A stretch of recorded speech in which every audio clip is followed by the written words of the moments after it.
Hi, everybody. Thanks for tuning in to the Coaching Call podcast. On this podcast, we'll cover various types of coaching by trainers in sports, martial arts, fitness, and business. We'll discuss each coach's methods to getting the most out of their respective athletes or clients and how they attempt to change the platform in which they coach. Join us on a fun adventure as we discuss unique coaching styles. Coaching is a universal part of how we get others to get something done. Join your host, Rafael, and his guests on this unique journey in coaching. Hi, I'm Sifu Rafael, and this is the Coaching Call podcast. If you enjoy this episode, please subscribe and leave a review. This episode was made possible by listeners like you. Matt, thank you so much for being on Coaching Call. How are you this morning? I'm good. How are you? Exceptional, getting better every day. But I gotta say, I'm really grateful. I know that's very early for you. You're in California at the moment, right? I am in Albuquerque, so it's an hour. I have an hour later, but Okay.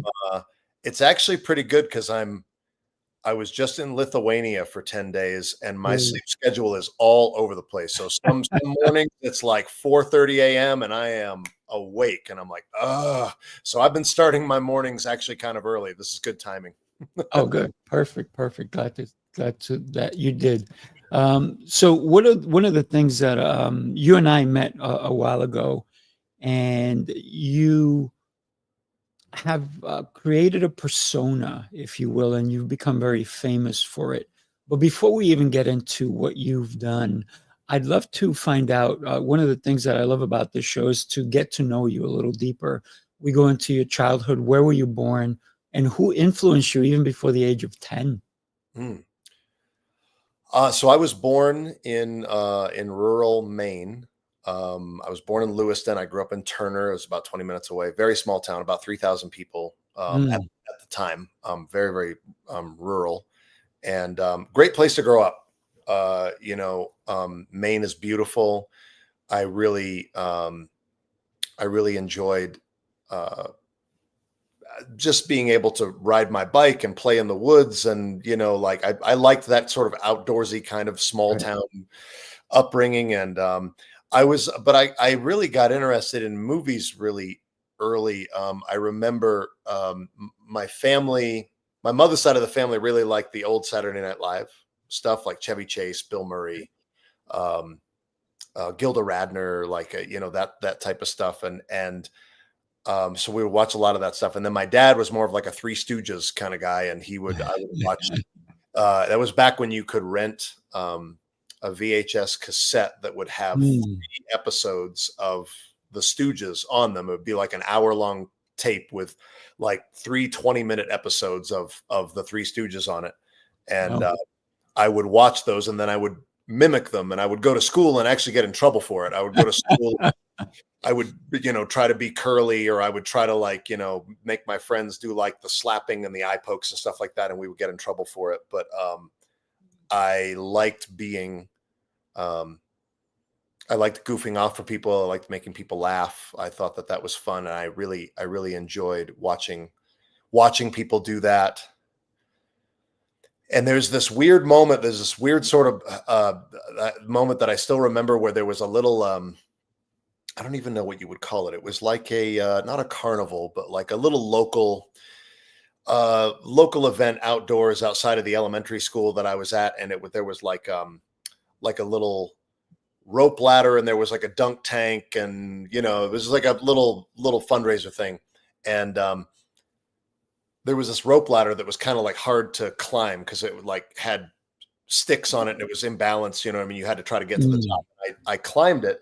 And someone took my picture. And then the next day I was in the local newspaper and my mother showed that to me and something clicked in my head where I was like, oh, I like that. I like seeing, I was doing something that I liked. And then someone took a picture and now other people are going to see that. I like that. And I think my mother says, I said something like, that's what I'm going to do. I'm going to be in pictures and I'm going to be in the paper and I'm going to do stuff like that. It kind of was an early hint that I liked being in front of people. I liked being in front of cameras and that sort of set me on a path. If I wasn't already on that path, that reinforced it.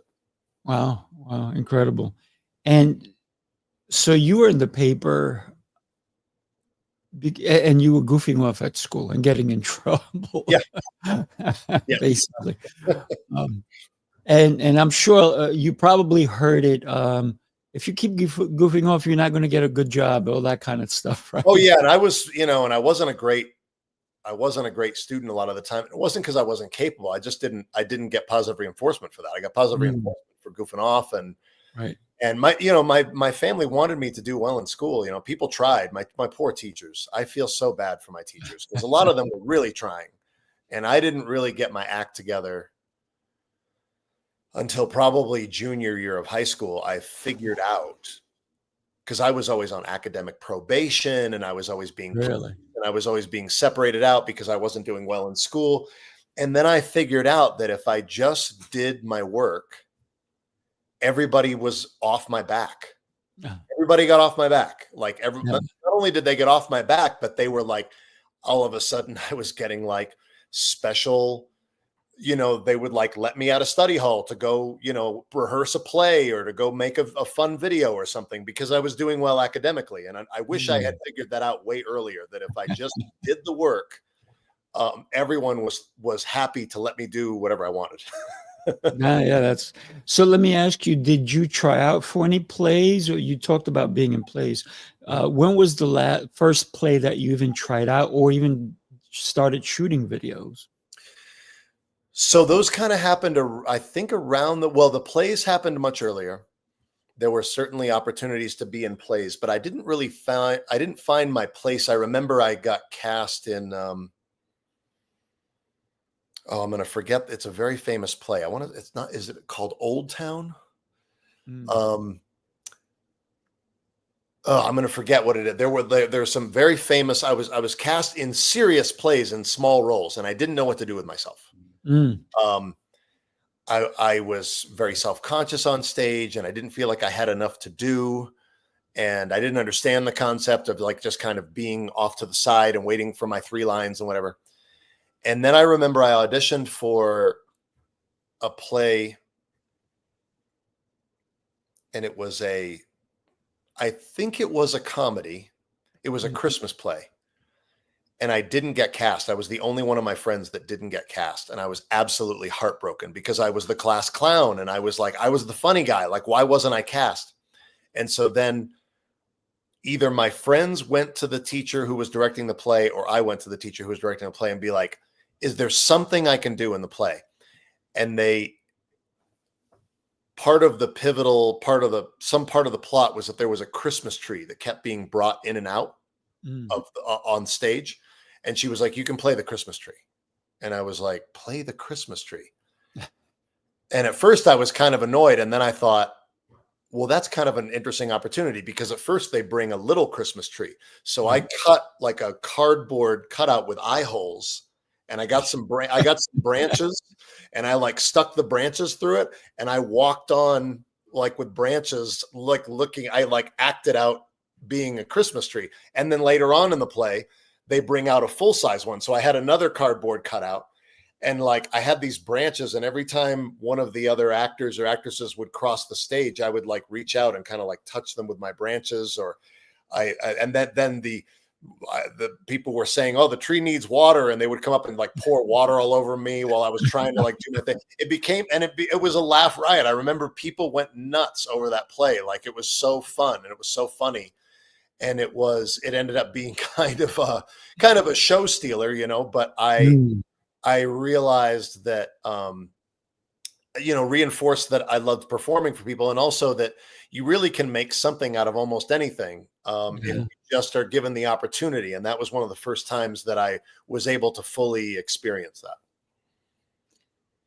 Interesting that a Christmas tree opened up your eyes to the possibilities of character, if you will. Yeah, I feel like I could have gone up there and stood there and been depressed that I didn't have any lines and whatever. But like, it was like, if you choose to see these things as an opportunity and be like, okay, what this isn't what I wanted, but this is what I got. What can I make out of it? And that ended up being, I still remember what that happened when I think I was like 16 or 17. And that was one of the most fun times I've ever had on stage. And I still remember it. It was incredible. So let me ask you, was that, I guess you can call it ad-libbing, because were you supposed to be touching people, or you just said, you know what, the heck, I'm going to do it? We were just riffing. I had these, I ran outside and like pulled a couple of branches, like pine branches off of a tree. And I was like, oh, these are soft, so it won't hurt anybody, but I can kind of reach over and like knock things off of tables. And I can like, I can like hug people with it. And it became this really, it just became this hilarious thing where, like, with the little tree, I just had the eye holes. With the big tree, I cut a whole face out so you could see my face, because I wanted people to see my reactions and everything. And it was, improvisation, comedic improvisation was something that I was very interested in, even at the very beginning. I've done plenty of work with plays where I did, where I had lines and memorized things, and I've been in film and television, and I've written plenty of things for my YouTube show. But comedic improv is still something I always am very excited about, because it's so unpredictable and there's so many possibilities, and you don't know if something is working until it's working. Like, you go out and you risk, and you have bad shows too. You have nights where you just can't seem to find it, and you go, well, that's part of it too. Sometimes you just can't find whatever it is you're looking for. But when you do find it, there's nothing like it. It's just so electric.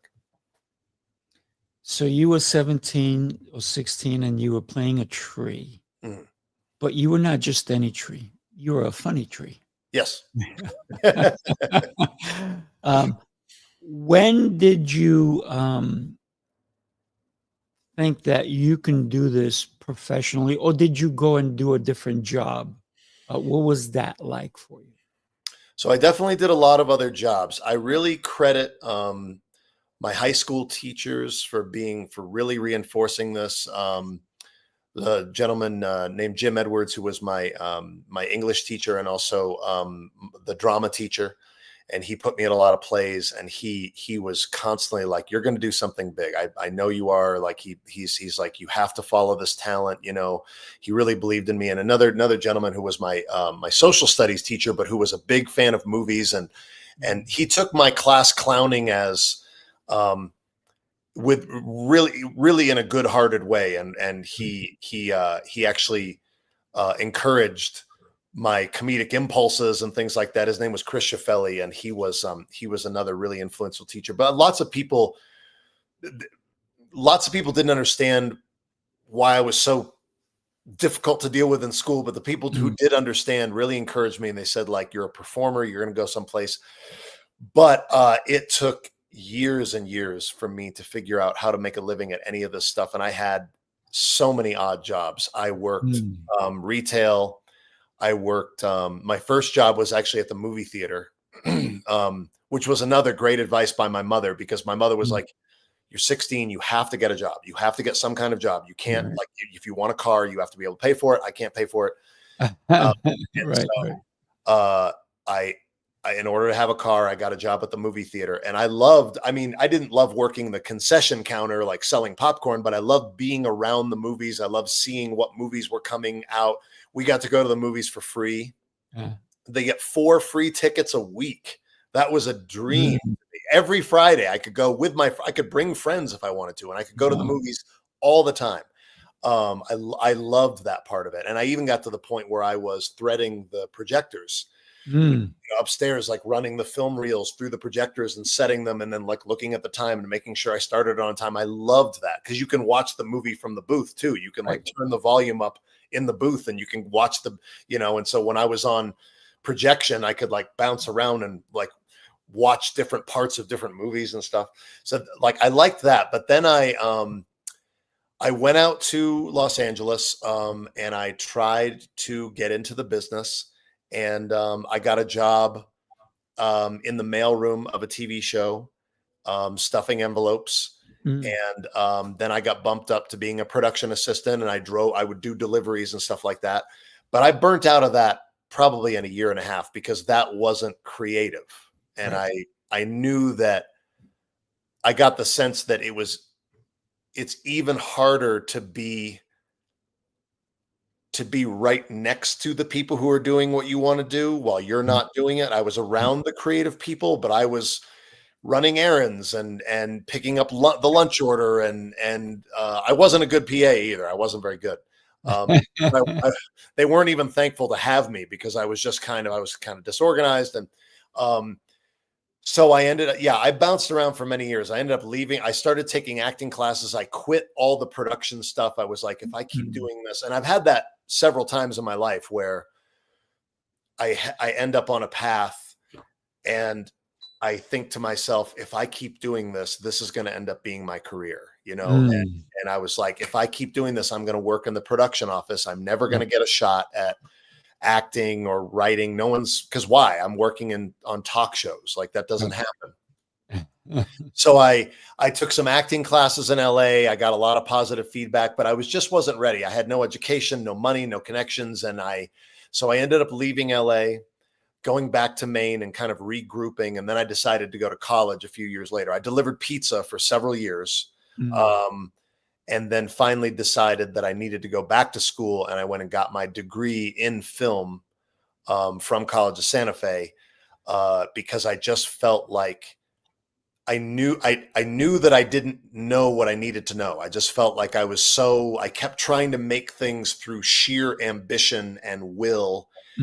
And it just kept not quite working out. I was making little short films and things like that and getting people together in Maine. And, there was a small community of actors and filmmakers who were artists who were really excited about what I was doing. But I just still felt like, I would make a short film and be like, it doesn't look very good. Why doesn't it look good? Like, I don't understand. What am I doing wrong? Like, I don't have the foundational knowledge to make this look better. And so I decided I needed to go to school to understand the craft better. And so I ended up. That's incredible. When you think about that, you got into show business, but at the wrong end of the show business. Yeah.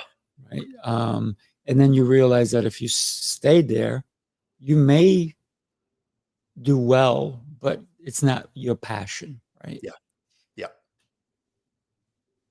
What was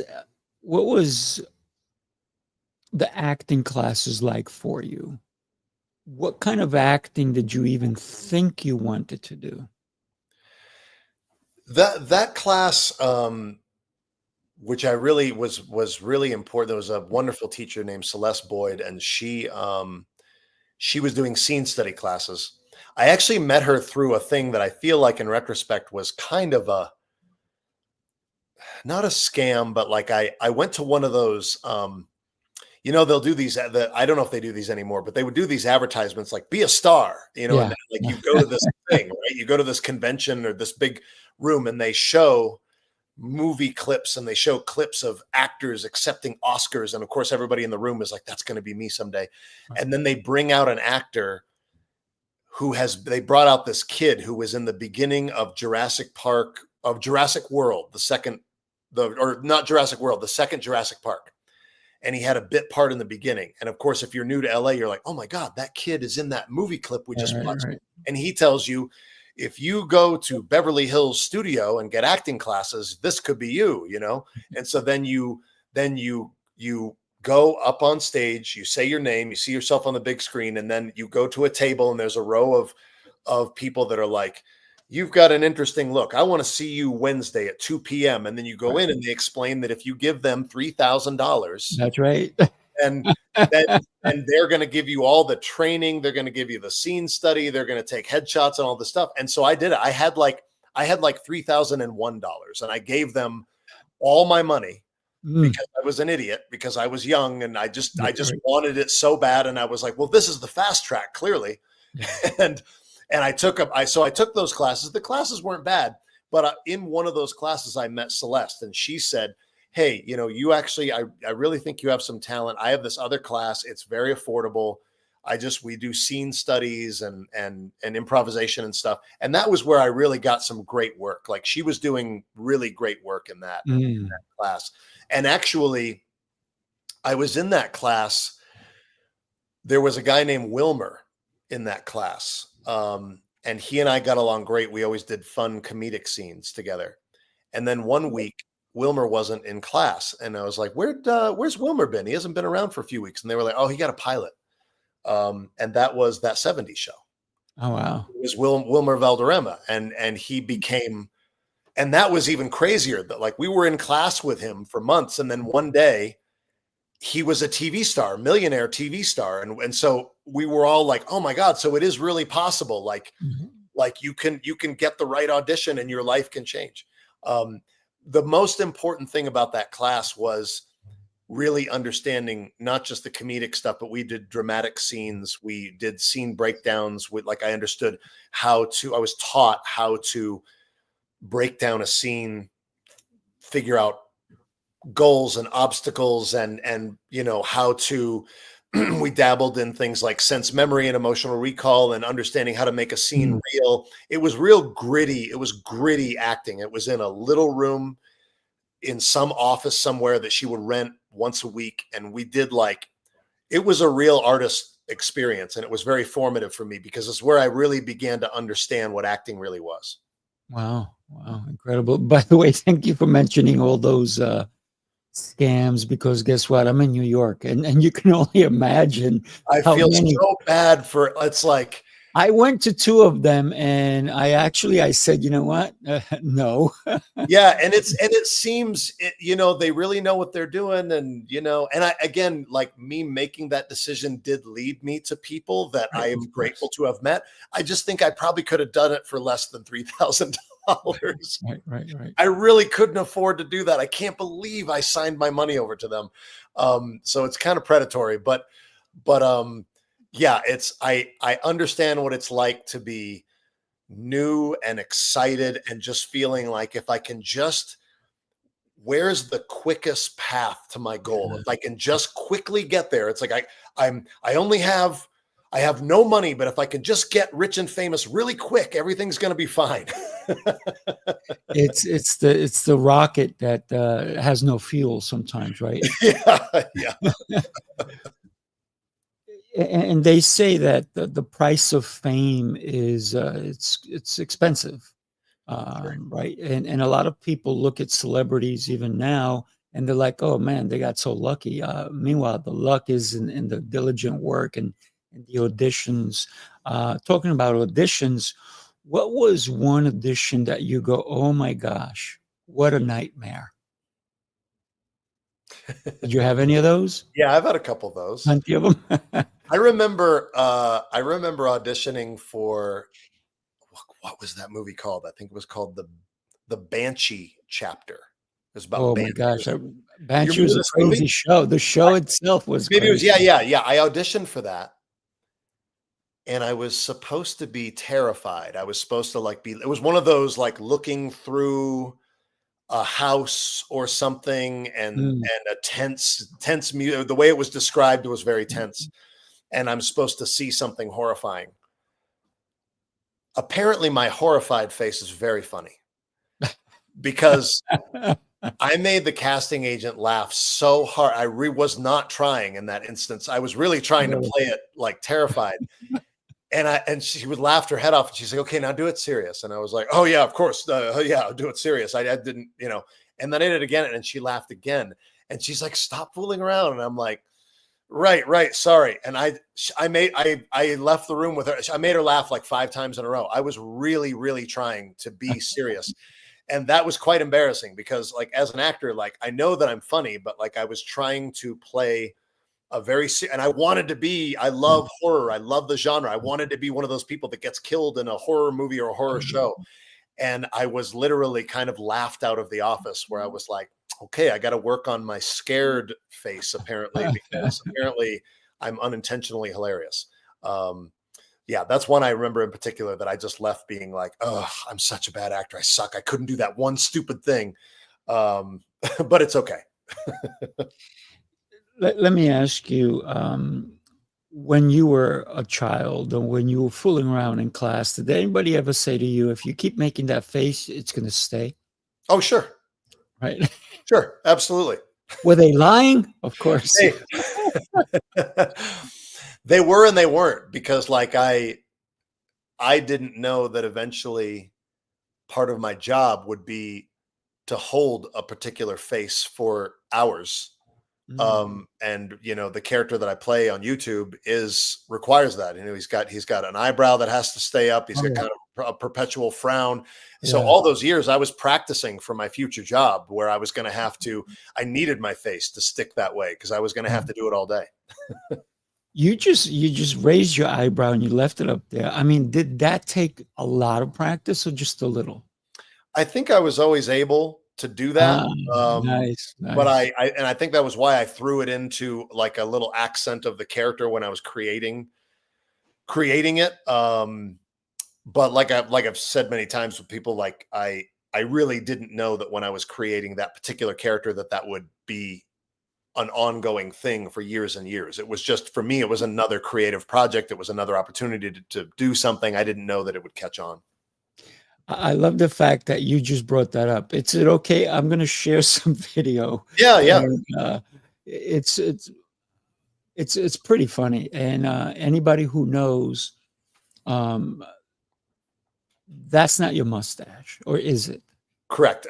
There was maybe a 2-year period where I grew it out, but I couldn't get cast in anything. I got cast in no movies or TV shows while I grew out a real mustache. So I decided to go back to the fake one because I can't get cast in anything when I wear the mustache. Right. All right. Let's take a quick peek at this. Take a look.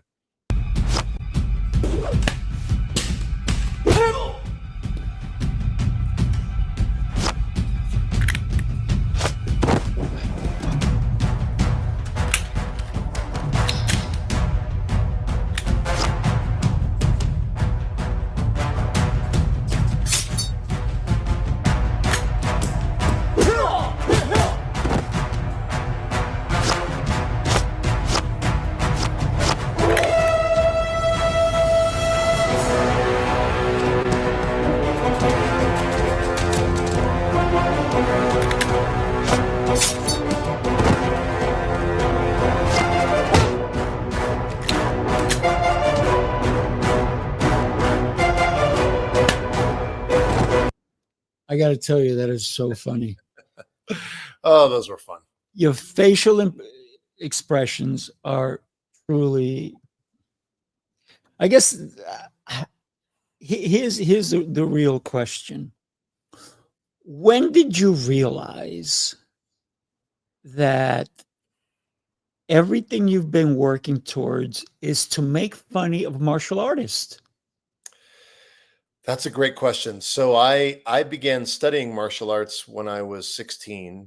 I did 2 years of football. I played football freshman and sophomore year. And I did it because my friend, the friends that I made in junior high thought I should try out. And so I was not a small kid, but I wasn't like in good shape or anything. And I tried it and I hated it. I was getting crushed all the time and I wasn't good at it. I didn't understand it.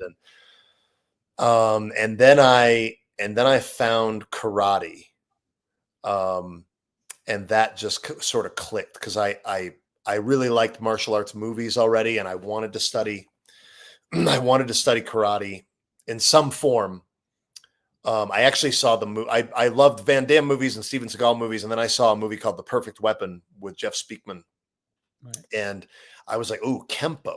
That would be, I don't really know what Kempo is, but I want to study that. And so I told my mom that, and she was like, oh, there's a Kempo school in Auburn. And it was 20 minutes away. I didn't know that it was Okinawan Kempo. So I didn't understand the difference between Okinawan and American. So I just, was like, oh yeah, Kempo, I want to learn that. It didn't look like what I had seen in the movie, but I was like, I still wanted to learn it. And that ended up being the beginning of a really important journey. I got my black belt, I think within 3 years, something like that. And I was training all the time. I went to class every day of the week. I trained on Saturday. I trained on Sundays. I did katas in the backyard.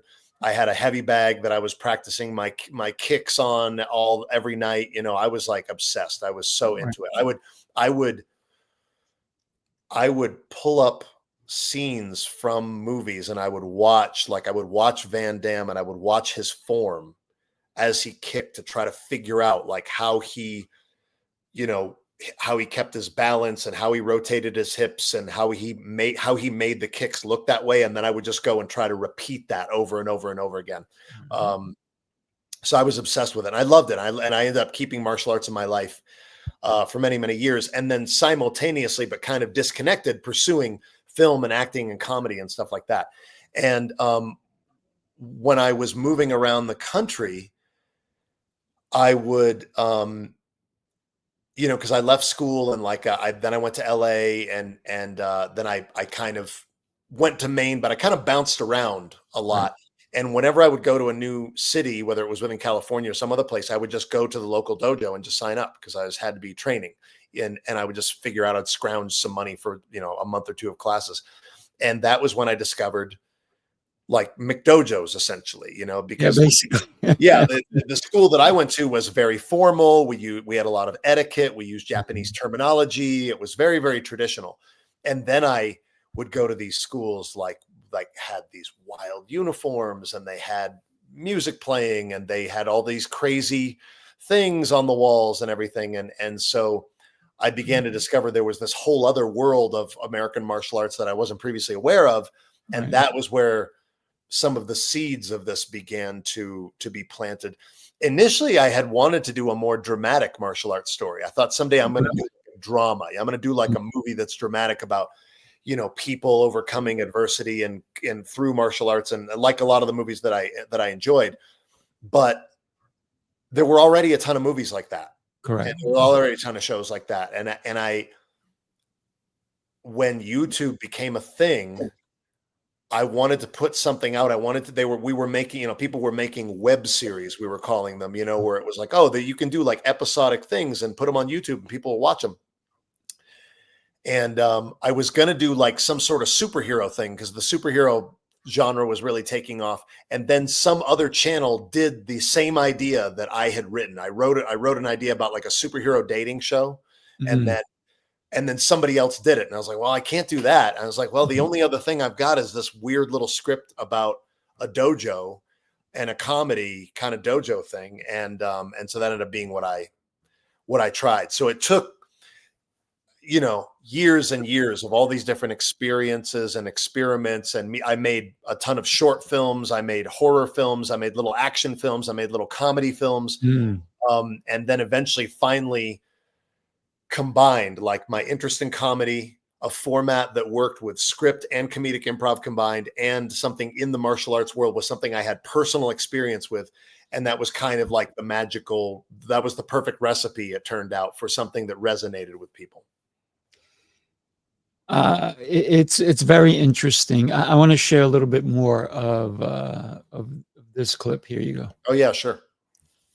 Let me add that there. Just gonna hit play 1 sec. All right.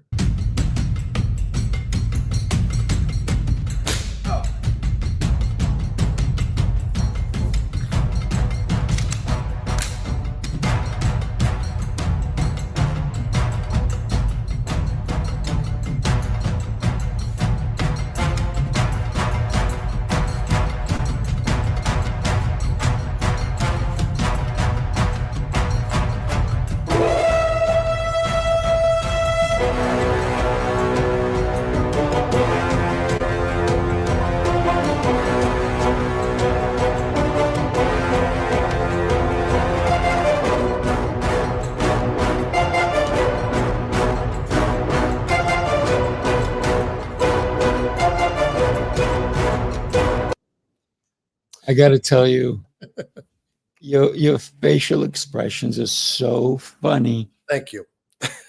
I was thinking, I'm pretty sure I remember that when I turned around to face him, that I closed my eyes because I knew that if I looked him right in the eye with that face, that we were both going to probably not be able to finish that take. So I think when I like went from like this to like, so that I wouldn't look at him because I didn't want to ruin the take.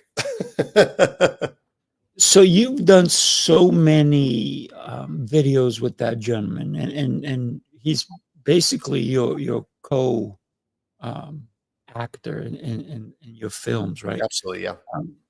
Joe How Conway. did you even meet up with him? So Joe Conway has been in the Jeff Speakman franchise for years. It was so interesting. You know, I ended up going to College of Santa Fe for my film degree, and toward the end of my time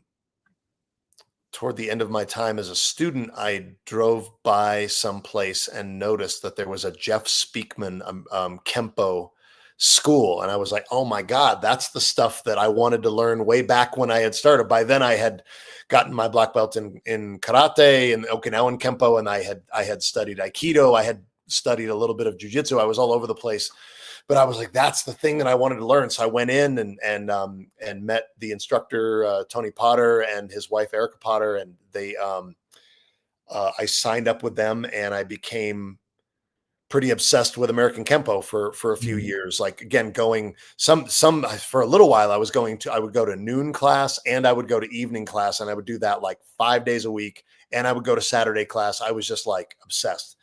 And Joe Conway had trained with Tony and ran the Albuquerque Jeff Speakman School. And I was living in Santa Fe. I moved down to Albuquerque, started training with Joe. And that was right around the time that I had got the idea where I wanted to make the show, the Enter the Dojo show featuring Master Ken. And I was like, I went to Joe and was like, he had just moved into this beautiful facility that had all this space. And I was looking around going like, oh my God, there's room for lights here. We could put some walls.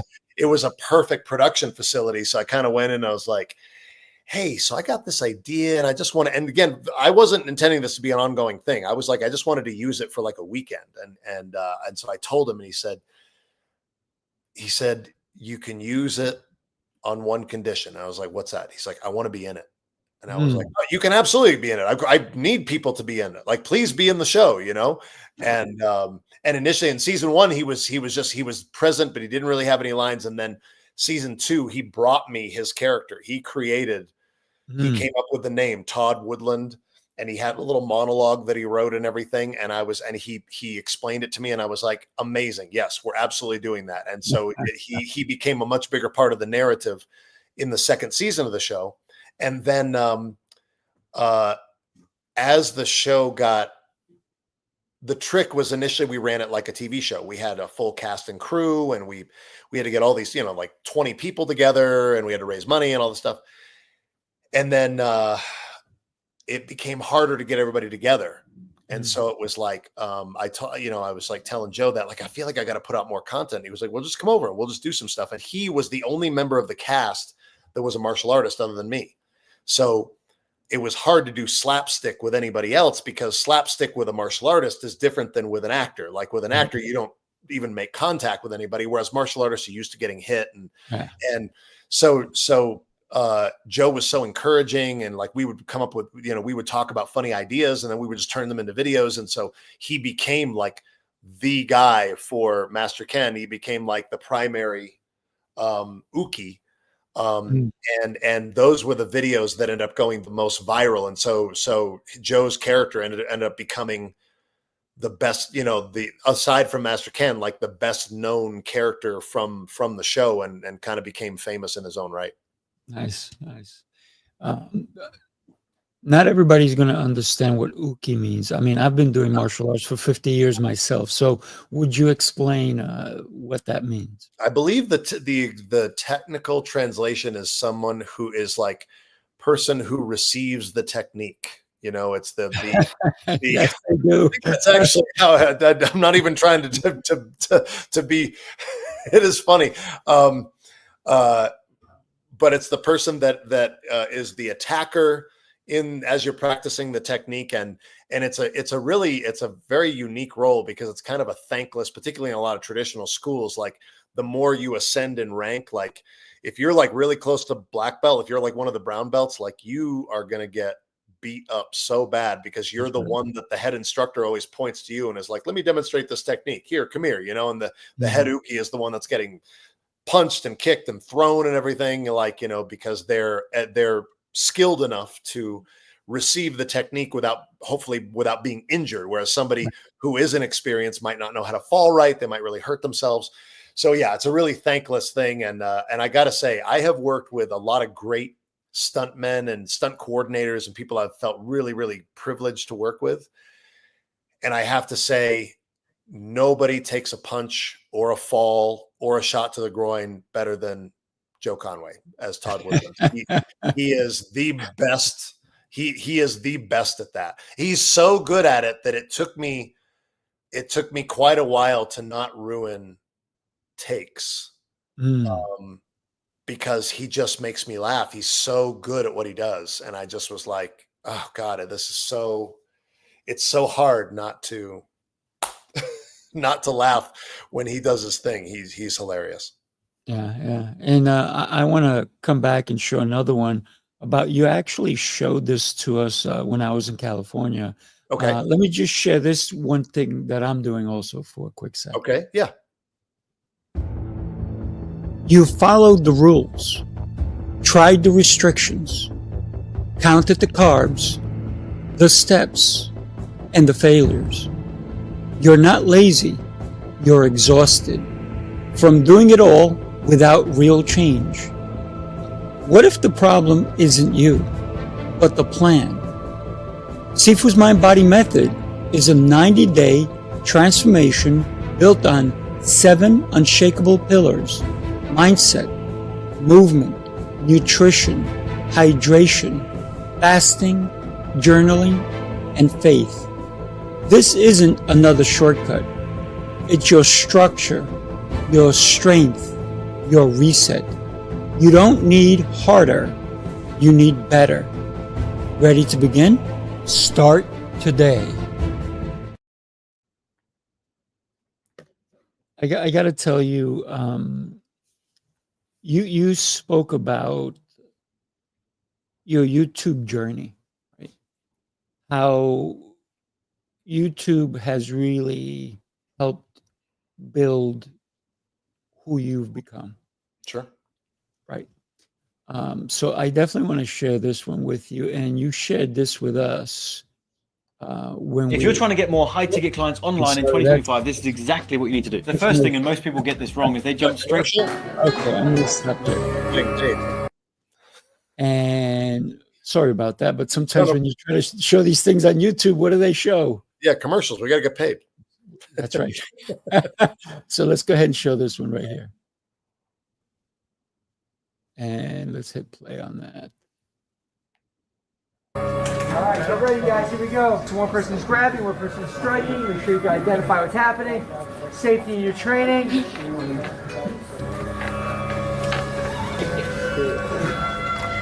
You want to make a chair for the highest ranking guy in the room? You can sit elsewhere. Go, begin.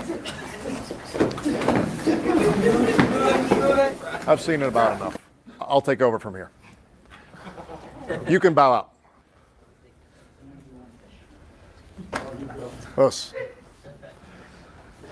All right. Congratulations. But that was all bullshit. We need to get to the real test. We're going to go through an Ameridote certification. So I'm going to have you do some Ameridote moves to make sure you're properly certified in that. And if they want to give you your little bullshit belt at the end, they can do that too. So we're going to do a quick drill. Show me one of your weapons defenses. All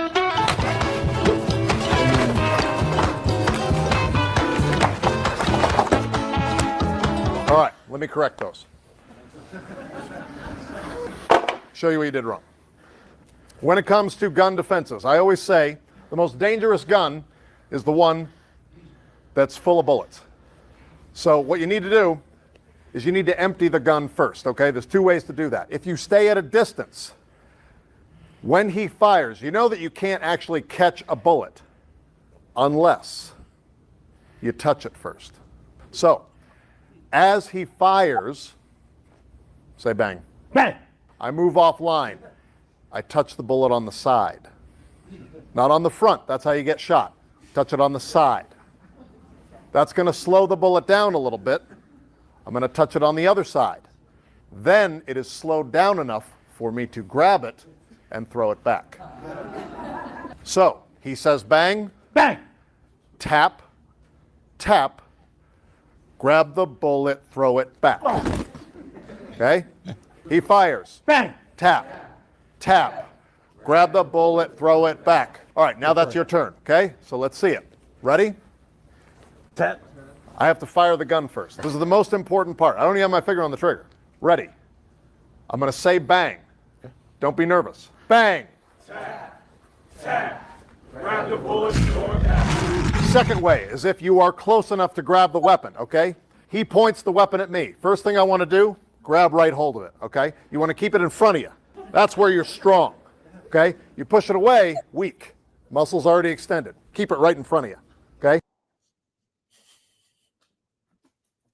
I love all the different angles that you are using. Talk to us about why that's important when you're doing these shoots, if you will. Yeah, so the editing and the camera work, the camera work is done by my lovely fiance, Yes. Megan, and she has she began traveling with me to these events, and I really needed, I needed somebody to just gather content, and she's become like my go-to camera person. She knows what we need for editing. She's got a great eye.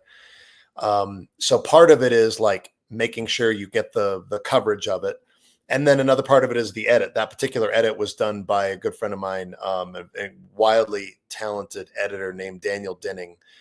He actually edited Cop versus Killer, my feature. But he edited this video because I was overloaded with work. And once in a while I can outsource a video and be like, hey, I don't have time to cut this one. And he's a way better editor than I am. He's way faster. The pacing of an edit like that is kind of everything, because you have to keep people engaged. You have to keep people watching. You can't really just sort of, particularly with comedy and performance, you can't really just like set a camera down and walk away. You have to there's a pace and a timing to the whole thing. So the long form videos like that, we experiment with that style a lot and do it even more with the short videos. Interesting note about that particular video, that performance, I did that for one of my really good friends and a super fan of mine, Bill Beck, who is a law enforcement officer in Philadelphia. Really wonderful guy. He's had me out a few times. Him and David, the guy who I kick out of his own test, the black belt. They're fantastic, and I did that performance at a real black belt test, and I didn't feel that confident about the footage. I thought, that went okay, but I don't know if I can use any of that. And Bill for like a year was like, can you upload some of that stuff? I just want people to see me, see that you were there and everything. So I cut a 1-minute clip of a double gun defense, how to take like 2 guns away from somebody. And I cut the whole thing in like an hour and a half, and I put it on TikTok and YouTube, and then I just kind of didn't look at it. And I put it on all the platforms: TikTok, YouTube, Instagram, Facebook. And then I put my phone away, and then I looked at it like the next day and had one of those moments where I looked at the view count and I was like, well, that can't be right. And that video ended up getting over 30 million views on TikTok. Got like over 30 million views on YouTube. It like collectively got almost 100 million views, and it was just, oh my goodness, one little 1-minute vertical video clip of one part of that performance. And that's the power of what this stuff does, is like, you do a lot of things that people don't see. You put a lot of effort into videos that you care so much about that people don't particularly get or that people don't watch.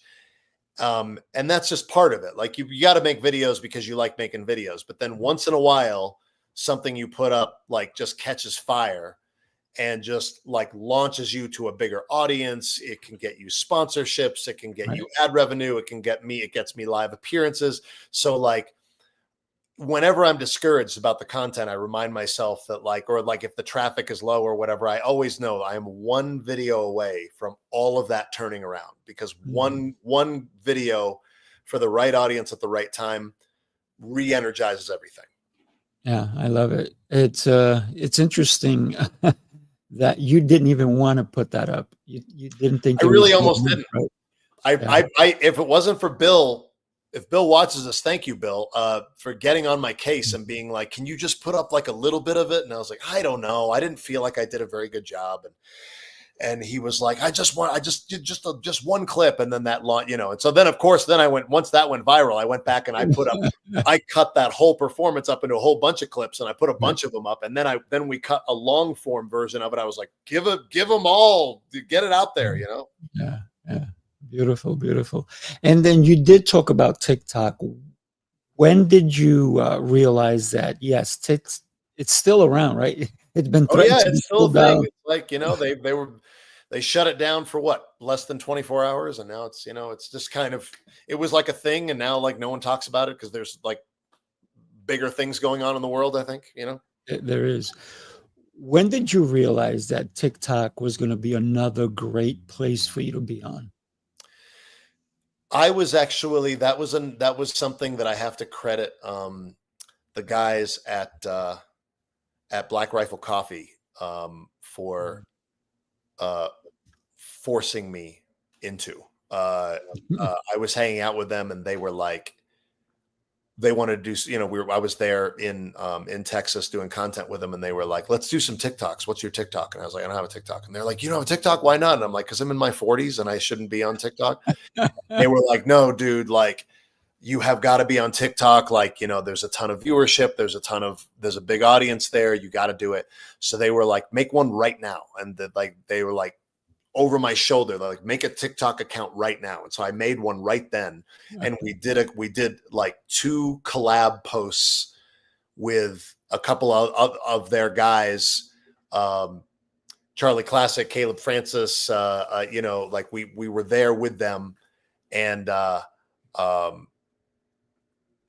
JT, like we were there with a bunch of them, and they just made a skit, and I got a few followers off of it. I got like, I all of a sudden I had like a small following, and so I tinkered around with TikTok for less than a year, and I didn't really know what to do with it, and it got average views and stuff. And then again, yet another thing where I did a video where I did a gun defense that was just a silly idea and it was a trend. It wasn't an original idea. I just did my version of a trend that was going around of like, and it was called movies versus reality. Like what happens in movies when you try to take a gun versus what happens in reality. And I did that, and that video got 40 million views.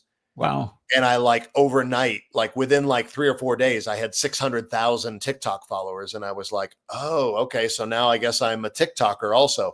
That's right. But now you're a teenager again. Exactly. I'm young again, but it was an opportunity to reach a younger audience, and a new audience. And the great thing is, because it was vertical video, and I didn't at the time I did this, YouTube didn't have YouTube Shorts. Right. I was creating content that was still going to be able to go multiple places, because all these platforms eventually kind of converge into similar formats. So short, funny vertical videos can perform on Instagram, TikTok, YouTube Shorts, Facebook Reels, and so I can still create one piece of content and have multiple opportunities for it to reach an audience. Wow, incredible. You talked earlier about cop versus killer. Yes. I want to share that as well. There we go. Talk to us about that particular movie, and what would you say was your catalyst for truly putting that out there?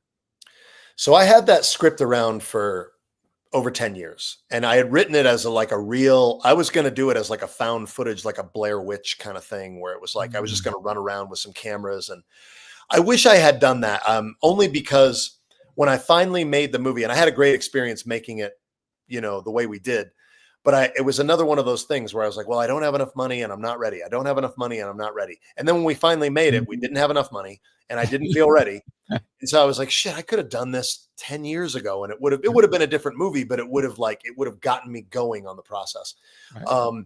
So, I got a call that there might be, from a friend of mine, that there might be a little bit of money for a feature film script. And this script, I had given my friend, Jim, this script, And he said, yeah, I can get you a small budget. It was way too small for what the movie was.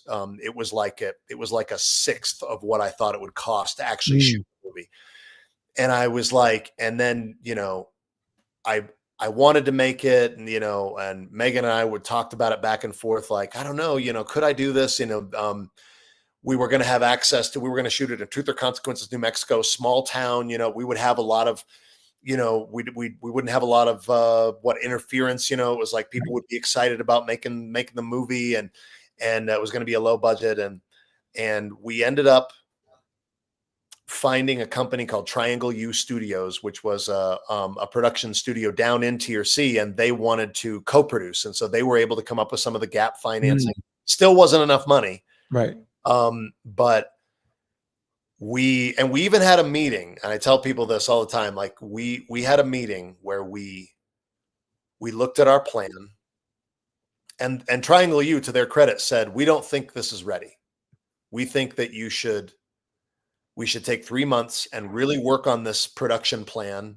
And they said, we might even be willing to come up with some more money if you just wait and make the plan a little more solid. And I was just thinking, I just feel like if I wait, this is going to yet again be another thing that didn't happen. Like I'm going to lose some actors, or these financiers, something's going to come up that they didn't expect, and they're going to have to back out or whatever. And so we had a meeting, and we all said, okay, we don't have enough time. We don't have enough money. We don't have enough resources. The plan is not a tight enough plan, but we're going to do it anyway. We're just going to move. We're just going to do this. And we did. We shot the movie in 10 days. Wow. It took 1.5 years to get it finished in post. And it is now available on Tubi and Amazon and YouTube. And I finally was able to direct a feature. Had my good friend Kevin Conan Bankins, Hoist Gracie black belt, playing the bad guy. He was incredible. A lot of other incredible actors in the film. Megan my fiance did she did a bunch of music for it, along with Sean, Neon Moon Studios did a great score. There's too many people to credit on it, but like it was an incredible experience. It's one of the hardest things I've ever done, but I learned more in making that one movie than I could have learned from 4 more years of film school. Like just going out and making a movie, you learn everything so fast, and it was an incredible experience. I'm really grateful for it.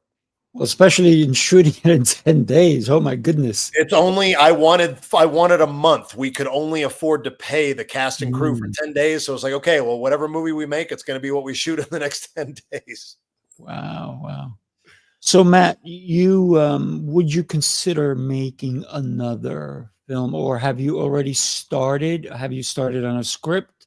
What are your plans? Yeah, I have 2 other things that I'm writing that I would love to do.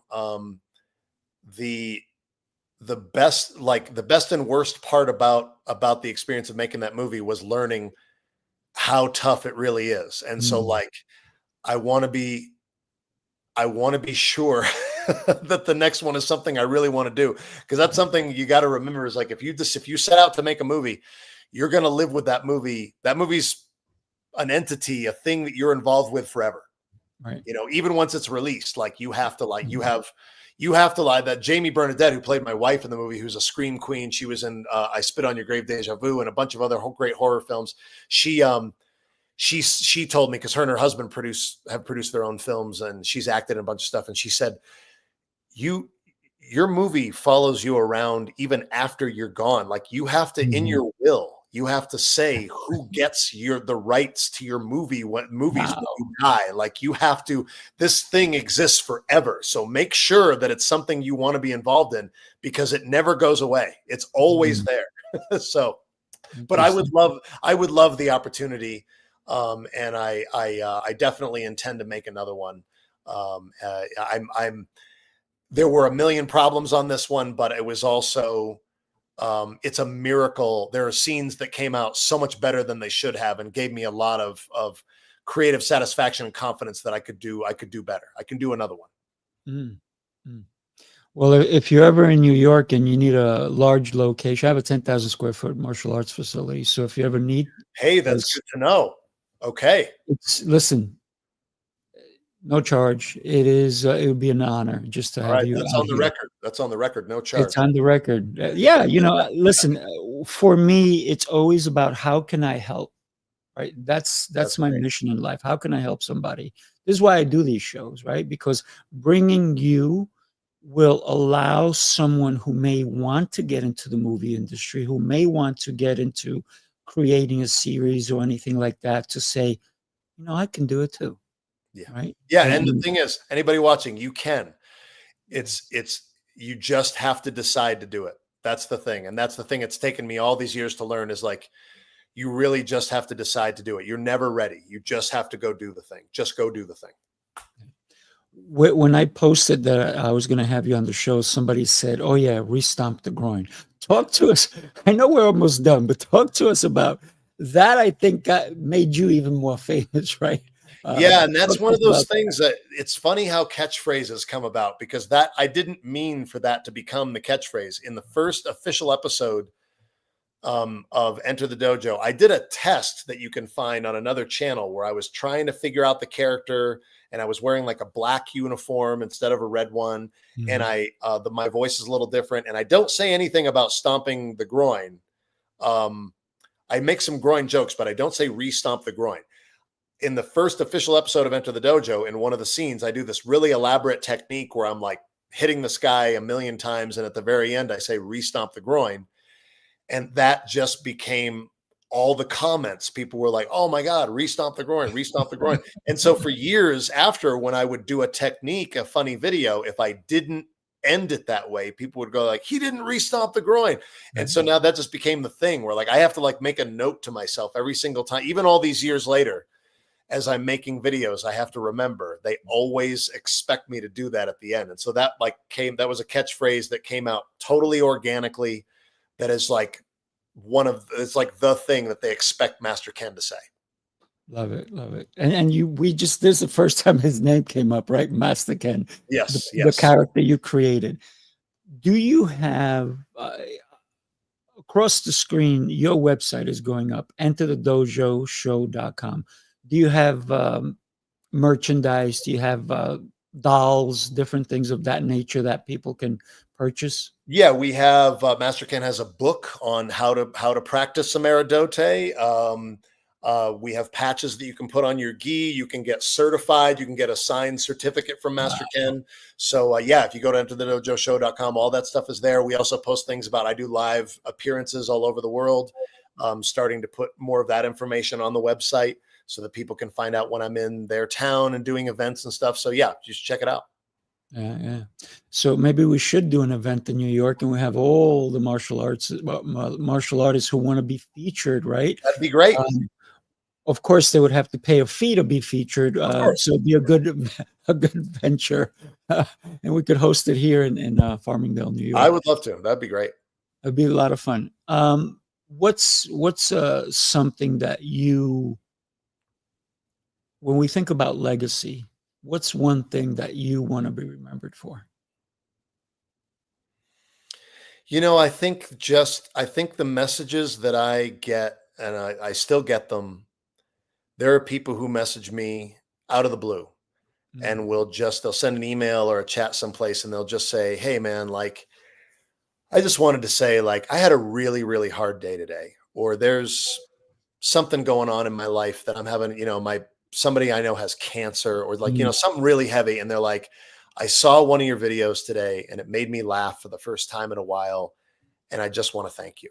And that's literally all I want. Like, I'm great. I can't believe that I can make a living at this. I'm grateful for everything that I get to do with this. When people just say, I made it a little easier for them because I made them laugh, that's it. That's everything. That's all I want. I love it. Matt, bless you, man. You're incredible. Thank you for taking the time today to be here with me.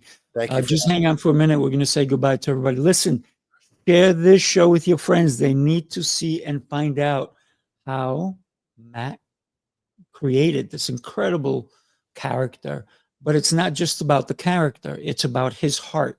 He wants to help, right? Makes you laugh. That's a help right there. Remember, don't go to sleep mad. Go to sleep smiling.